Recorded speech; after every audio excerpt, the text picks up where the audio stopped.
Okay, so today's functional group is an alcohol, and I should start by prefacing because you guys heard about alcohol. I'm not gonna go there. Booze alcohol is not quite the same here. Booze alcohol is very specifically ethanol, okay, which is two carbons and then the alcohol functional group attached to it. As well, booze type alcohol is usually only a certain percentage. Like beer is usually like a 5 or 6%, maybe wine is 7%. Some harder alcohols might be more like a 40%.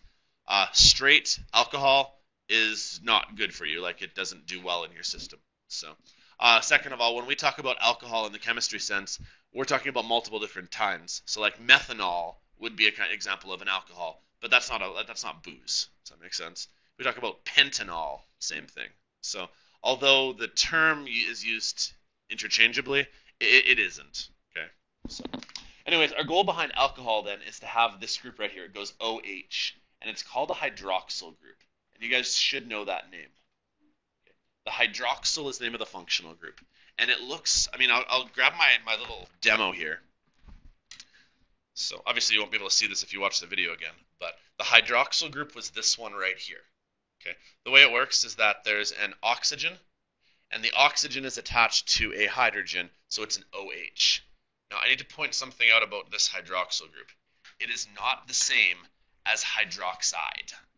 It's the first thing that kids kind of think is they say, hey, OH. I've learned in the past that OH negative is hydroxide, and it is not the same. Because hydroxide is a polyatomic anion. Say that again.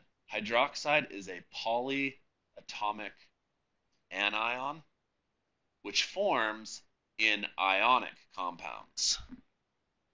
This isn't ionic. Get the difference here? So, even though you might see things that end, like for example, CH3OH, you guys would have learned about this, when you first started chemistry. Not everything that ends in OH is actually a base, right? Because hydroxide is normally associated with bases. This is not a base, and the reason why is that, sure, if you try to make this a negative, is CH3 positive a polyatomic? No, it's not. Okay, so make sure you don't get those two things different because they are very similar. Like I said, even when I started class, actually, this ties in well. I didn't mean for it to, but that molecule I just made down there, if I put it in water, it's not dissociating. But if I were to take NaOH and put it in water, it's totally dissociating. So there's a huge difference. Okay, anyways, you guys remember R? R is kind of the concept if you just attach it to a whole bunch of random carbons. It could be 3 carbons in a row, then an OH. Doesn't really matter. One more thing I should point out about the OH. If I draw it in 3 dimensions, I'll just draw just a basic one. Here's C to C. I'll draw out like a hydrogen here, a hydrogen there, hydrogen here. This carbon right here, if it's going to go to a hydroxide, it's going to actually involve like a hydrogen here, a hydrogen here. This 4th bond goes to oxygen. There is a bend in this molecule. It has a bent shape. And one of the reasons why is that there are lone pairs on the outside of the oxygen. You guys remember doing this from our bonding unit? That bonding unit really applies here. This oxygen in the hydroxyl, this bit right here, it has lone pairs. Why might that be useful? It can hydrogen bond. Yeah. So I'm going to actually start with that. In our ranking system of boiling points, any sort of alcohol is usually got a much higher boiling point due to this fact. Not only that, it's also quite polar. When you kind of consider the symmetry of it, this molecule over here, it's kind of symmetrical, like in a way like these ones kind of balance each other, and these might kind of balance, but this one over here on the side, no, that's very lopsided. It's not symmetrical at all. So these will want to stick. They have a lot of stickiness, which actually makes a lot of sense. Methane, which looks like this. I'll just draw the regular diagram now, like the stick diagram. This is methane. What state of matter is methane? Yeah, this is a gas. If I were then to take methanol and do something like this, methanol, you guys have worked with that one before. That one's actually a liquid. Right? And the only difference between them is that you've literally ripped this stick off and replaced this group here right there. And all of a sudden now that slight tweak changes its state of matter fairly considerably. Same thing happens with ethane and ethanol. Ethane is also usually in a gas format. Ethanol, liquid format. Okay, yeah, that's actually what I talk about right here, don't I? Alcohols then boil at higher temperatures due to the hydroxyl group. So, okay. Let's go right to kind of the second of my two things I want to talk about. We should talk about how to prepare alcohols. Bit of history lesson, I guess. You guys ever heard of prohibition or like bootlegging alcohol? Like, booze has not always been legal. Although it's probably still considered a controlled substance due to the fact that like you can't buy it without being 18 or 21 in the States, whatever it happens to be. There were times in the States where, especially in the States, where alcohol was not legal at all, and so it was like an underground market in a way, right? And so you could prepare your own booze, and I mean this is basically the process here. What you would do is you would add an alkene and water. You just have to get a hold of an alkene, that's all. Because really what happens is an addition reaction. Right? This is exactly what we did in our lab. If you have a double bond and you add water to it, hopefully you can kind of envision the H might slot in right here, the OH might slot in right there, and all of a sudden you've made yourself an alcohol. Now, first thing I should mention, this might not actually be a drinking alcohol yet, though, right? So not all alcohols are actually drinking ones, but this would be an alcohol. And don't forget, there is still the possibility of structural isomerism due to the fact that this H and this OH, you could change their locations. Now, on this molecule right here, does it really matter if I change the two locations? No, because you just flip the molecule around the other way, it wouldn't make a difference. But imagine that you had this molecule here. If you added the H here and the OH here, that is a different molecule structurally than if you added the OH here and the H there. Does that make sense? So again, you guys only need to care about structural isomerism, but hopefully my little demo there about how I just like literally flipped the angle of it, that's stereochemical isomerism. And if you eventually take more chemistry, you'll learn about that. So far, so good? Good timing, action. Anybody? Looks like I see yogurt, bananas, oranges. Cheese? They're good. Okay, thanks, guys. Okay, so here's how you name alcohols. There's actually two ways you can do it, but I really only need to show you one because this is what's on your diploma. The way you name it is that you still identify the longest chain, but here's the kicker, and some of you guys noticed this on some of the quiz questions I gave you. Your longest chain has to include the important characteristics. So like if you have a double bond, it needs to be on your longest chain. If you have an alcohol functional group, it has to be on your longest chain. Okay. So find the longest chain that includes the hydroxyl group. Now what you do is you drop the E from the name. So you know how you used to call it like pentane? Drop the E and change it to OL. So call it pentanol. Methane turns into methanol. Now, what we end up doing is we still have to add a number or numbers to talk about where the hydroxyl groups are. The naming scheme I need you guys to know is that we're going to put these numbers in the middle of the word. So, I mean, you can read through like my really wordy type stuff here, but like it would end up being like, say, pentane to 1-ol. And that just indicates to you that the alcohol is hanging off the number 1 carbon. Okay. That's the naming scheme we're going to use. However, I'd like you guys to know alternate ways that it would be done. This would also be called 1-pentanol as well. And I think this one works a little bit nicer just because like when you have to say it, you'd have to call it pentan 1-ol. That doesn't really, it doesn't speak very well. You know what I'm saying? Whereas this one right here, I think it's actually like this one's useful because it's very clear that the 1 applies to this thing right here. But this one right here is a little bit nicer, I think. Now, if this ever comes up, not in this course, because of the fact that, like, your requirements are you do one or the other, but I'd like to show you what would happen in a molecule like this. Give me a second, I'm going to draw one out here.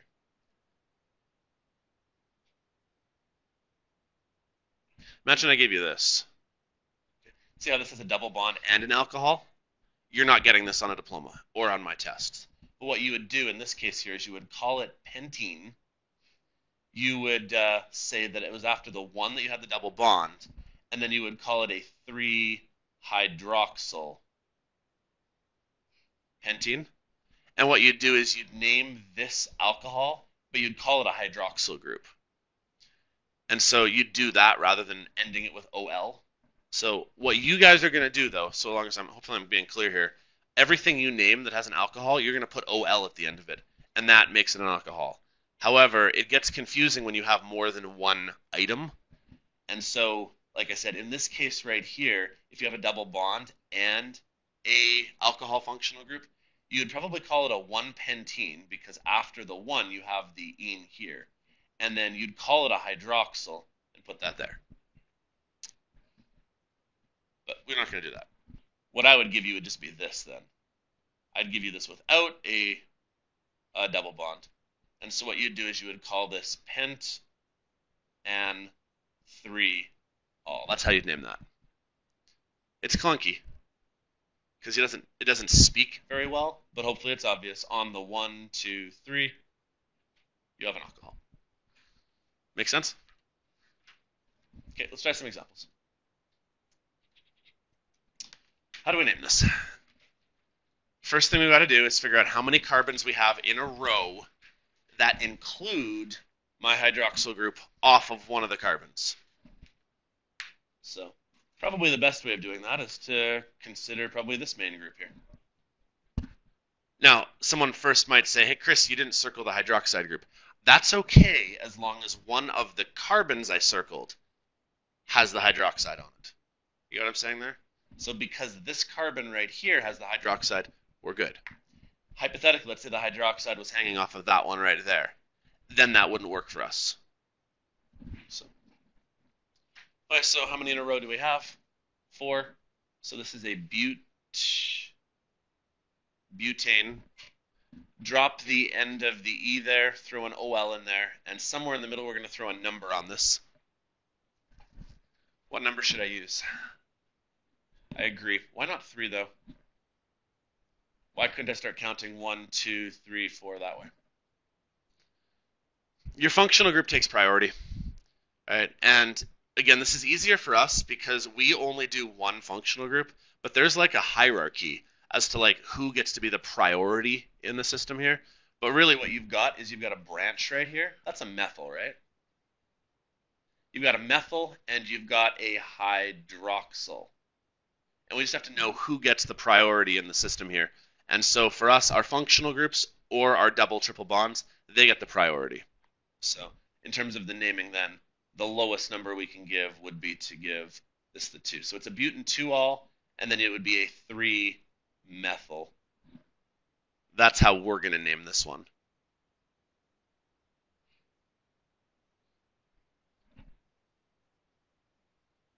You guys able to follow that?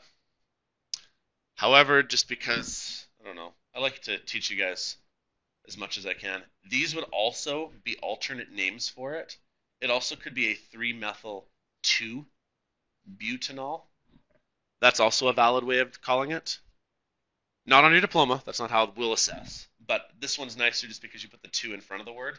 The 2 that implies that whatever suffix you have, whatever ending you have to the word, the 2 applies to that. Or another way of calling this would be to call it a 3-methyl. Probably you'd do that actually this one. You'd go 2-hydroxyl, 3-methyl butane. That would also possibly work. The reason why I put the 2-hydroxyl first then is because it's alphabetically before a methyl group. That's also a possibility. But again, only this one's on your diploma. Sound good?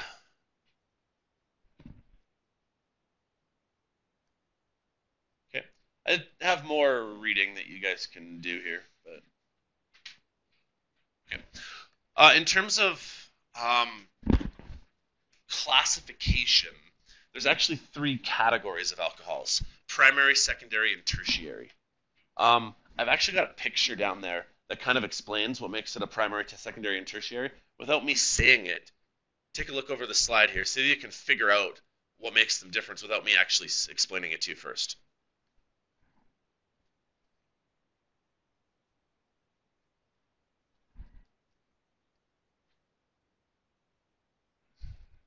What's the difference? You want to figure it out? What makes something primary? Primary is the number 1, right? Secondary would be the number 2, tertiary the number 3. What is special about this guy right here that there's only 1 of, this one here that there's 2 of, and this one here that there's 3 of? Anybody see it yet? You've got it, yeah. This hydroxide group right here is attached to that carbon right here. What makes it a primary carbon is that this carbon is attached to one other carbon. So we call it a primary alcohol. This one right here. Here's our hydroxide group. It's attached to this carbon right here. But this carbon is attached to 2 other carbons. It's called a secondary alcohol. Fair enough, right? Here's your hydroxyl alcohol functional group right here. It's attached to this carbon right here. This carbon is attached to 1, 2, 3 different carbons. So it's called a tertiary alcohol. Why can't I go to 4? Yeah, because you need one of the bonds to go to the hydroxyl group, right? And you can only have 4 bonds off of a carbon. So if one of them is to the alcohol, there's only 3 remaining. So you can go in 3 other directions, but you can't go in 4 other directions because this is number 4. So you may be asked to categorize an alcohol as to primary, secondary, and tertiary. And again, these are isomers of each other. These are structural isomers. If you guys compare these ones I gave right here, I believe they all had the exact amount of carbons. 1, 2, 3, 4 carbons, 1, 2, 3, 4 carbons, 1, 2, 3, 4 carbons. Like all 3 of these compounds have the exact same formula. C4H 3, 4, 5, 6, 7, 8, 9, OH. That's probably how you'd write it. C4H9OH. And you'd write the OH at the end to indicate to a person looking at it that this is an alcohol. But the downside to this is you have no idea where the alcohol is. You know what I'm saying? So, okay. Yeah, that's basically what this slide here says. So. Okay, so let's try some more naming ones. Why don't you guys take a few seconds, try to name these here before I do, because I'm pretty sure you guys will have this. Name the alcohol, and then I guess also tell me whether it's primary, secondary, or tertiary.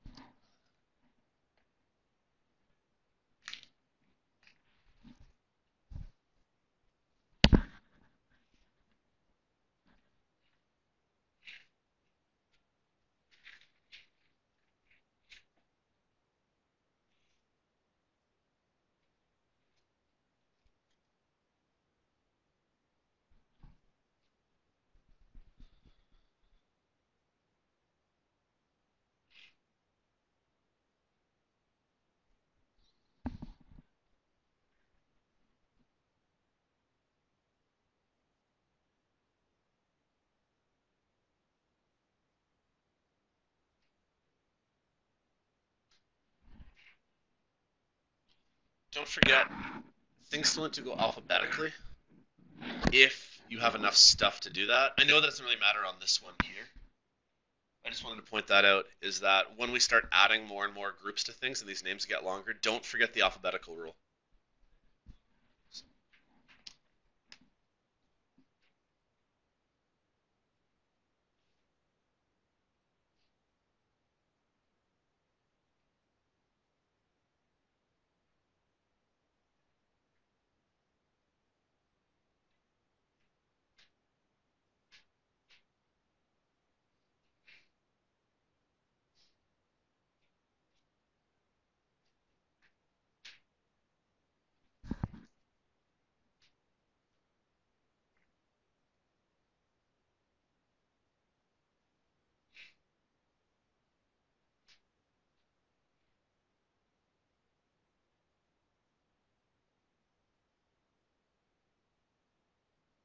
Alright, so here's the names you're looking for there. This one would be a 2-methyl, because 1, 2, 3, 4, 5. On the 2, you've got a methyl. Pentan 2-ol, because again, on the 2, you have the alcohol. Or you could also have called it a 2-methyl 2-pentanol. This is actually how it would be labeled on the bottle in my lab. When I purchase chemicals, this is the system that they use. So it's kind of frustrating because you have to like be able to deal with different I don't know, anomalies. There's actually, oh, maybe I'm going too far. No, I'm going to show you anyways. There's also another naming scheme. If you ever have a compound that kind of goes like this, where it branches off the end, like this. Okay. This right here, the way we would normally name it would be to call it 4 in a row, and you'd call it a butane with a branch. But anything that ever goes into a Y, sometimes there's a name for it called an iso. And so the name for this would be known as isopropyl. No, hang on. This would be isopropyl.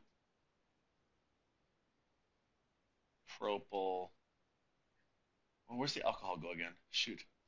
I need to remember this one because I don't use it anymore. I feel like I got too far ahead. You use iso, and then the iso describes the concept of how it like branches off into a Y. And then what you do though is rather than naming it as a group of 4, you'd actually say you have a group of 3. And so this would be like an isopropane. I think that's what it is. It would be like an isopropane. And so you'd have 3 right here, and then the iso indicates you have a Y branch. So the further on you go in chemistry, the more you'll learn that there's like, it sucks because it would be nice if there was just one naming scheme. But unfortunately, as history developed, there's like multiple naming schemes. So anyways, don't even worry about that because that's really not relevant to you. But if you ever see that ISO as part of a name, now you'll know what it means. ISO refers to like a Y branch at the end of something. So, like the reason why that came to mind right here, can you guys visualize how there's kind of an ISO branch right here where it branches off into like a Y like that? There'd probably be an alternate name for this. But how we would name it though is to say there's 4 in a row, you got a branch on the 2 and the 3, and an alcohol on the 2. So, you guys okay with this? Should I move on? Cool. We're moving on. Okay, you can have more than one alcohol on a group. The only difference then is just don't forget to use the di or the tri. So you can see on this one here, this is ethane 1,2-diol. The di, just because you have 2 numbers right here. That's all. So, propane 1,2,3-triol. Keep in mind that there's more than one location the alcohol could be. You could have actually had the alcohol right here, and then it would have been a 1,1-diol. Right? Often, it's not possible to have certain functional groups or things on the 1 number. Like, for example, if this were right here, if this weren't an OH, if this were an extra, like, carbon branch, you really can't have, like, an alkyl branch on a 1. Because if you ever have an alkyl branch on a 1, it just means you now have 4 in a row. But you can have functional groups on the number 1. So you can always have, like, a 1 alcohol or a 1 bromo, because you can change that to a bromine if you want. But the one thing you couldn't do is change this guy out and make it a carbon, because then you'd have more in a row. So. Oh, yeah, I mean, some of these things, they eventually have common names as well. That's the other frustrating part. Rather than calling it propane 1,2,3-triol, we just call it glycerol. So, like, there's like 3 different naming schemes you can use, plus there's also a common name. One of the questions I actually ask you on your assignment, if you guys have even looked at it, is to go to Wikipedia or go Google like the name for I think it was CH3OH. I think that was one of them. This is methanol, and it has like a bunch of other different names for it. So I mean, although we call it methanol, there's other ones too. So, all right, moving on. Let's go the backwards way here. Let's try to draw butane 1,3-diol, or in its other naming scheme, this would be a 1,3-dihydroxyl. Right? So on the 1 and on the 3, put a hydroxyl group on a butane. So 1, 2, 3, 4 for a butane.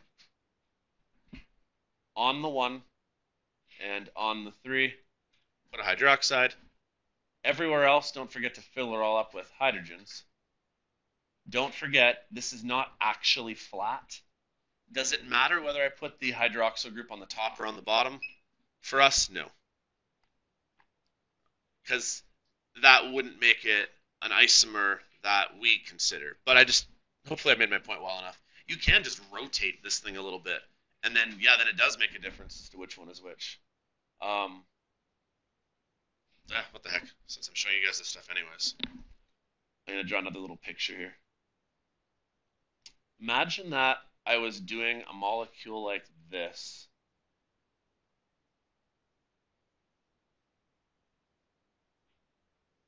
Again, you guys wouldn't name this. This would be beyond the scope of this course. But see how this one right here, you have a hydroxyl on the 1 and on the 2. So if we were to name this, which again you wouldn't, you would call this ethene, and you would call it 1,2-dihydroxyl ethene. On the 1 and on the 2, you have hydroxyls, hence the dihydroxyl, and you'd call it an ethene to account for the double bond. That's how you would name it, but you won't actually. Okay. This would actually be known as cis 1,2-dihydroxyl ethene, because if I were to draw the exact same thing and rotate it, put an OH here, but imagine that like on this side over here, I kind of like twisted it just like 180 degrees, and I put the H up here and the OH down there. You would then call this one, it still would be a 1,2, because on the 1 and the 2, you have a dihydroxyl, I can't spell hydroxyl, save my life, ethene, but then you'd actually call it a trans.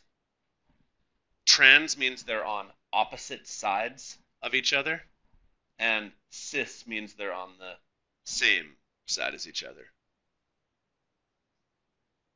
Then it wouldn't be a 1,2, then it would be a 1,1. And then that wouldn't make a difference. Great question to ask. Did you guys catch what she said? What if the hydroxide wasn't here? What if it was there? Then it wouldn't be a 1,2 anymore, then it would be a 1,1. And then it wouldn't matter. You couldn't have two different possibilities, because if you rotated it 180 degrees, it wouldn't make a difference. So, again, I'm showing you guys stuff that's well beyond the scope of what you're going to be assessed on, but they're usually logical questions kids ask as to, like, does it matter? And I hate to lie and say, no, it doesn't matter. When, like, if you were a thalidomide baby, yeah, it mattered. You know what I mean? So, like, history kind of tells us that, no, it is important to know the difference between which sides they're on. But anyways. Okay. Am I making sense to you guys? Okay, moving on. Okay, there's two that you should know involving benzenes as well.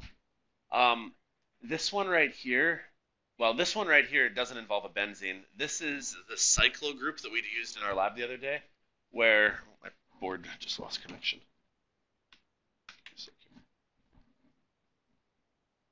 Come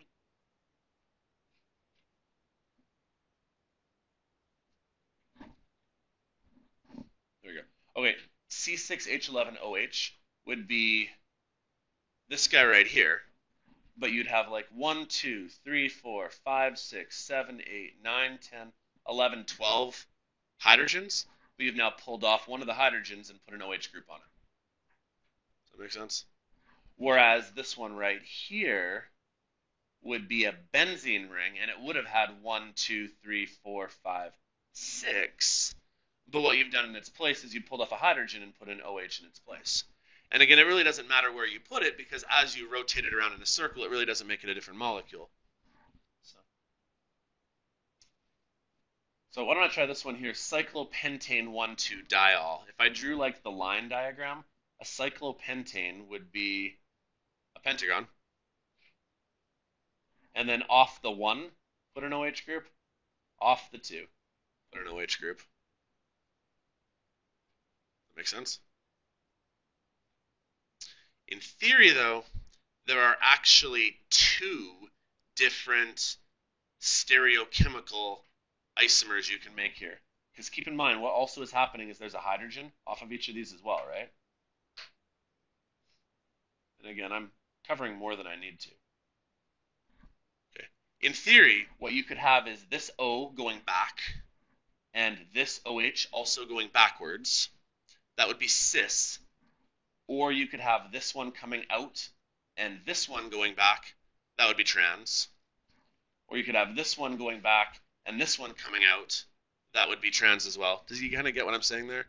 Because when we actually do them in 3 dimensions, then it makes a difference. But again, we don't cover that. So if that didn't make sense to you, please don't stress. Okay, let's talk about our other reaction type now. So now that I've hopefully covered enough on how alcohols kind of work, there's another reaction you need to know. Okay, if you wanted to make a big list of all the reactions you should be familiar with, you need to know the main 5 from grade 10: single replacement, double replacement, combustion, formation, decomposition. You should also be familiar with things like ionization and dissociation. You should be familiar with redox equations. So sometimes redox equations are also combustion equations, but you should also be able to do just the individual reduction and oxidation part. In this unit here, there are many other reaction types you should know. So we've already talked about addition and substitution. Those are like larger headings. I also mentioned things like dehydrogenation. What does dehydrogenation mean? Take out hydrogen. Dehydration would be to take out water. Does that make sense? Hydrogenation would be to add hydrogen. Hydration would be to add water, right? We talked about cracking, I think, before as well, cracking a molecule into pieces. So cracking is basically an example of dehydrogenation, where what we're going to do here is we're going to eliminate off, we're going to rip off some hydrogens. Right? All I'm doing right here is I'm breaking these 2 hydrogens out. And we're making ourselves a double bond. Not important. Yeah, this makes sense. So what ends up happening then is you can actually do the opposite on an alcohol. If you have an alcohol, you can dehydrate them by removing the H and the OH. And if you rip the H and the OH off, you make a water, and now you have yourself a double bond. Right? So anyways, long story short, this is called an elimination reaction, which totally makes sense, right? Is this not just the opposite of addition? Addition would be to take this piece right here and add it across double bond, which we just saw in our lab the other day. This one right here, you take the stuff, rip it off. Easy enough? So that's the vocabulary I just mentioned here. This would be known as dehydration. Hydrate water, dehydrate it, undo a water, remove a water.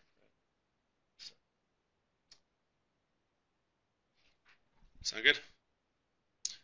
Let me show you an example of a diploma question I saw once. Just to see whether I can try to illustrate it.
Okay. So here's kind of the basic structure of a diploma question I remember seeing once before. It was numeric response. And what they did is they told you, I want you to create the following compounds. So 1, I want you to create ethanol, and 2, I want you to create chloroethane. Okay. And then what they basically did is they gave you a list, and this was a pretty abbreviated list because they gave more than just this. But they gave a list of compounds that you could start with, and then they gave you the basic reactions. And what you're looking for is start with one of these, undergo this reaction, and finish with this. So like the correct answer for this one would be, to create an ethanol, you should take an ethene and undergo an addition reaction. You follow that? Because what you'd be doing is you'd be taking the ethene that looked like this, and you would have to add water. It didn't actually in this question specify what you added to it, but if you added the water to it, it would make you the ethanol you're looking for. Makes sense. And then if they wanted you to make chloroethane, there's actually a couple of different ways you could do that. You can make a chloroethane by, say, starting with ethane and do a substitution reaction.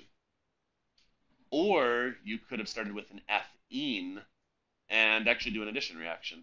You would have either done this and added HCl. That would have worked. Or you could have done the fully saturated molecule. What would you have to add to this one, though? Yeah, Cl2. Which is basically what we did in our lab, right? Which one would be faster? This one would be faster. This one here, if you do the substitute. It'll work, but like we just saw, it's going to take a day. So, does that kind of make sense how they're going to, that's one of the ways they could assess you? Okay, this is another one you need to know. I have not seen this one on a diploma. I know I threw it on one of my tests. This is a really complicated one. It's called dehydrohalogenation. Yeah, big word. Dehydrohalogenation. But the word itself makes sense. Okay. What you're going to do is you're going to remove a hydrogen and a halogen.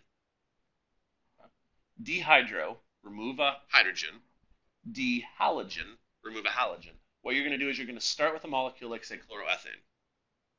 And what you're actually going to do is you're going to add a hydroxide ion as though it is ionic, which is, this is where it gets confusing. You know how I started by talking about how hydroxide and hydroxyls are not the same thing? They aren't. But to make this reaction work, we're actually going to add a base. We're going to add the OH ionic base. And what's going to end up happening here is this hydrogen is going to become attracted to this base. And what does an H and an OH make? Water. As a byproduct, the chlorine will fall off and just become a chlorine ion, and what you'll end up having is a double bonded molecule. Think of law of conservation of charge. In order for this to work, see how this thing at the end here is going to have a charged particle at the end of it? Well, in order to get a net charge of -1, you better start with a net charge of -1, and the way you do that is by using some sort of negatively charged base. Now, technically what ends up happening is, in order to get the hydroxide, you probably use something like NaOH. And then what does NaOH do? Well, it dissociates into a positive and a negative. Then the negative part of it rips off a hydrogen. The positive sticks around, and what you'd probably end up making is NaCl. But here's the thing. Did the Na actually contribute? No, it's a spectator ion, so we often don't even bother writing it. So this is called dehydrohalogenation. If you start with a halogen and add a base, you can make yourself a double bond. Here's why this might be useful then. How do you make yourself an alcohol? Start with a molecule like this. Oh, sorry, hang on. I'll do that better. I once had a class in university, actually, where they basically said, make this molecule. And sometimes they were like 4 or 5 or 6 steps. This will be a 2-stepper. What I would do is I would start with a molecule like this. Actually, no, I'm going to do even better than that. I think you guys can follow this. I don't have time today. Okay, I'm going to start with this molecule here. This is ethane. And what I'm going to do is I am going to add chlorine gas to it. If I add chlorine gas, what reaction is taking place? Good. So, although I use the word add here, I probably shouldn't have. This is going to be a substitution. Substitution. And hypothetically, what I'm now going to make is a molecule that looks something like this. Then I am going to add NaOH, which is the one I just showed you. If I add NaOH to this, what's going to happen is the Cl and the H are going to get ripped off because the OH is going to go with that to make water.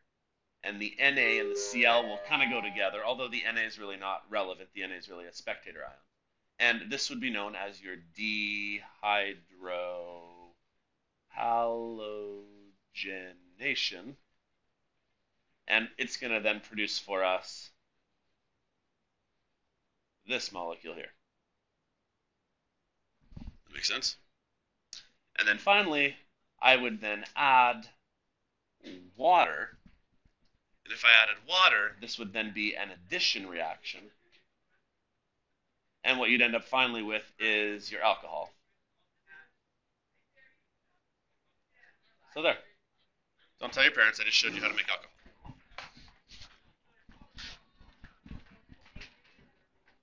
Does that make sense, though?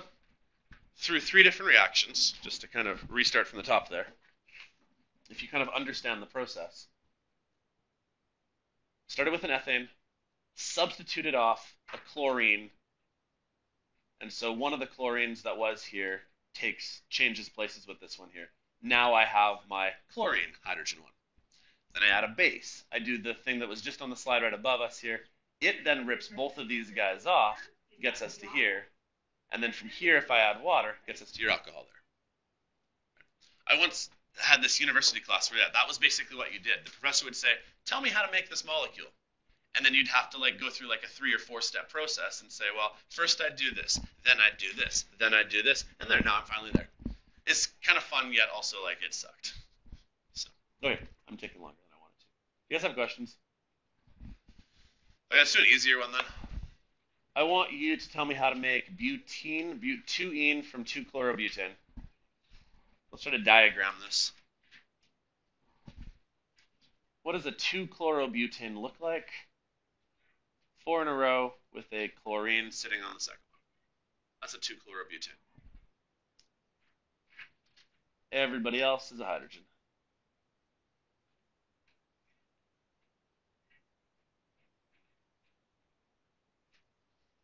Presence of a strong base. What is that implying?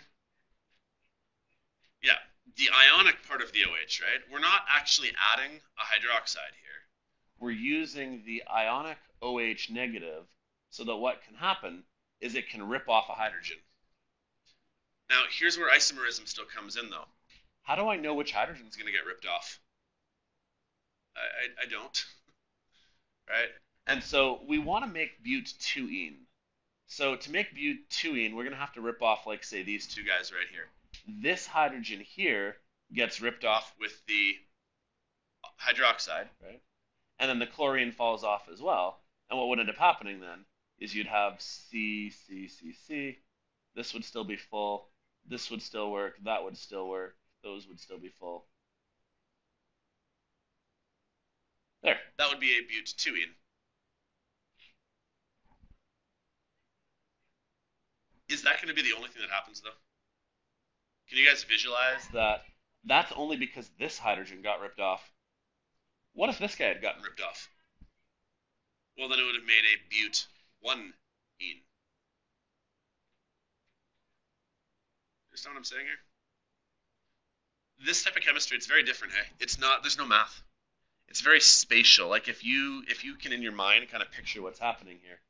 We know for sure that this chlorine is the one we want to get rid of, but it really depends on which adjacent hydrogen goes. If you take this hydrogen off, double bond goes there.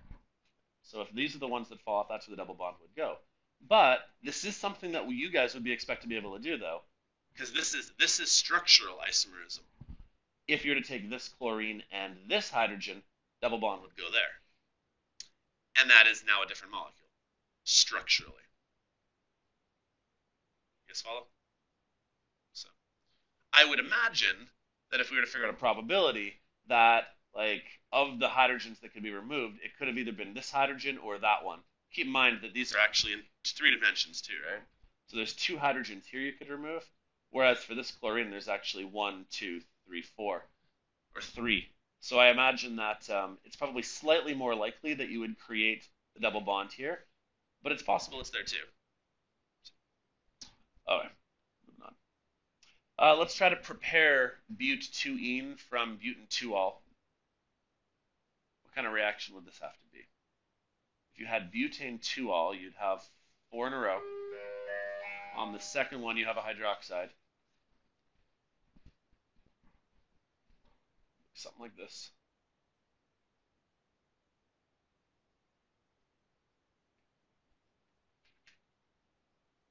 Okay, so you want to create a but2-ene.